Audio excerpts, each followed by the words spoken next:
Aujourd'hui, nous verrons qui est l'artiste le moins original mais qui a le plus de succès. Merci d'avoir cliqué sur cette vidéo, elle vous est présentée par la chaîne Questions-Réponses. Aujourd'hui Loïc Boursin, Fabrice Arfi et Thomas Labatte vont nous présenter leurs réponses. Voyons la première réponse de Loïc Boursin. Anne van Meegeren était un artiste néerlandais du début du XXe siècle. C'était un artiste très compétent en soi, mais c'était difficile pour lui d'en vivre et il était souvent frustré par son incapacité à s'en sortir et à réussir. Il pensait qu'il méritait plus d'éloges et qu'il était tout aussi capable que n'importe lequel des grands artistes. Sur un coup de tête, pour prouver son talent, il a fait une peinture dans le style du célèbre Vermeer. Il a ensuite demandé à un avocat d'approcher un critique d'art très connu pour qu'il vienne examiner un tableau que son client avait trouvé et qu'il pensait être en fait de Vermeer. Mais il s'agissait de la peinture qu'il avait lui-même réalisée. Le critique est alors venu, a vu le tableau et l'a acheté instantanément, en croyant qu'il s'agissait d'un original. Il a même écrit un long article à son sujet, qui a attiré l'attention de tous. C'est comme ça que Anne van Meegeren s'est rendu compte d'une chose, imiter des tableaux était beaucoup plus facile qu'il ne le pensait. Le fait d'imiter les tableaux de Vermeer serait extrêmement lucratif, car on n'en avait pas trouvé depuis des centaines d'années. Et ses œuvres n'avaient pas de prix, au même titre que les peintures de Léonard de Vinci. Il a commencé à imiter pendant des années des tableaux célèbres et s'est mis à répliquer les œuvres de Vermeer. Finalement, il a commencé à trouver de riches acheteurs et est devenu très riche en vendant ses œuvres à ses clients. La chose la plus intéressante qu'il a remarqué est que lorsqu'il réalisait ses peintures, quand il s'efforçait de les faire exactement comme l'original, les gens commençaient à remarquer qu'elles étaient fausses.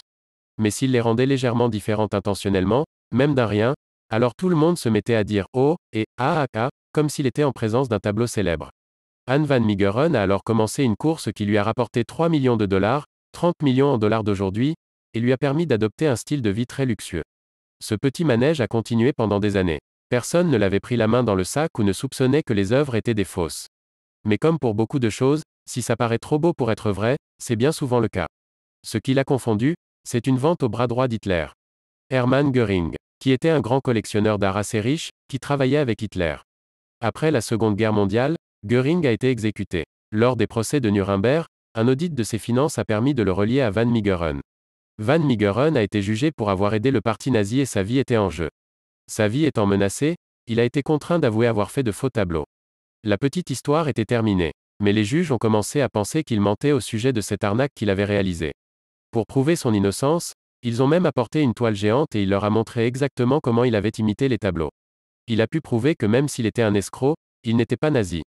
Sa vie a ainsi été épargnée. J'espère que vous avez apprécié cette histoire. Source, Le sort du faussaire, une véritable histoire avec Vermeer, les nazis et du plus grand canular artistique du XXe siècle par Édouard Dolnik. Vous en pensez quoi? On va continuer avec la réponse de Fabrice Arfi. Quoi qu'on en dise, personne ne n'est rien. On devient artiste comme on devient plombier ou avocat et, de la même manière, on peut très bien arrêter de l'être. En 2002, j'étais un artiste reconnu dans la région East Midlands en Angleterre. J'ai fait des expos et performances un peu partout, y compris à New York. J'étais encore actif jusqu'à 2008 à 2009 à Toronto. Et puis plus rien, ça m'a fatigué, ça m'a pris un jour, comme certains arrêtent de fumer. Je me suis pour ainsi dire levé un matin avec l'envie de faire autre chose et ça a été tout.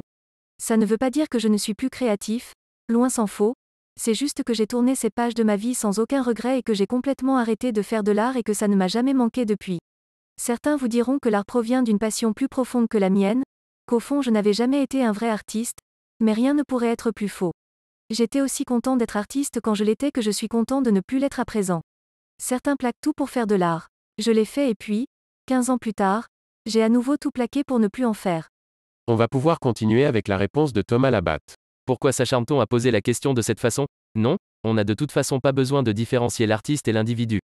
C'est l'œuvre, l'œuvre astérisque, qu'on doit différencier de l'individu. L'artiste X doit aller en prison? Qu'il y aille. Mais pourquoi attaquer l'œuvre? Pourquoi détruire la table bâtie par le charpentier criminel? On aurait pu manger dessus. Pourquoi détruire cette table? À cause du bon vieux réflexe tribal de l'opprobre. Ton nom sera effacé des listes, et oublié. Ce désir d'effacement, c'est la logique du taliban. À bas les statues. Boum. Boum. Elles n'ont rien fait, les statues. Ce sont des pierres, juste taillées pour représenter une idée qu'on n'aime pas, ou peut-être par quelqu'un dont la tête ne nous revient pas. Très peu pour moi. Je veux conserver la richesse culturelle dans tous ses aspects, pas brûler, génération après génération, ce qui dérange. Et ne dérangera pas la génération suivante. Ou celle d'après, ou d'après. Pourquoi je veux? Pour savoir. Pour ne pas qu'on reparte à zéro tous les 50 ans, comme des benets, et aussi parce qu'il n'y a aucune raison d'interdire à l'art de représenter ce qui existe déjà dans le monde réel, y compris le pire. Les livres du marquis de Sade vous font peur? Non, sans doute. C'était il y a bien longtemps. L'homme est mort, a été emprisonné, d'ailleurs, les livres sont restés, et même son nom dans le langage courant. C'est un héritage comme un autre. Vous n'aimez peut-être pas Céline, mais réclameriez-vous aujourd'hui que ses romans soient bannis? C'est urgent, si ces livres ne sont pas pertinents, ne représentent plus rien, si personne ne veut les lire, si personne ne les aime, le temps les effacera, cela marche, en général, assez bien. Ne forcez pas. Votre équipement électroménager de chez Machin vous satisfait? Vous savez ce que fabriquait cette compagnie allemande, pendant la dernière guerre? Alors je vous invite à jeter votre bagnole dans un lac, ou votre lave-vaisselle à la décharge. Michelangelo Merisi da Caravaggio, dit le Caravage, peintre italien, criminel et meurtrier notoire. C'est la fin de la vidéo, on a fait le tour de toutes les réponses. Vous pouvez maintenant vous abonner si la vidéo vous a plu, pensez à laisser aussi un like, ça aide pour le référencement sur YouTube. La vidéo est terminée, vous pouvez continuer de discuter de cette question en commentaire, ou trouver une autre question qui vous intéresse. À la prochaine.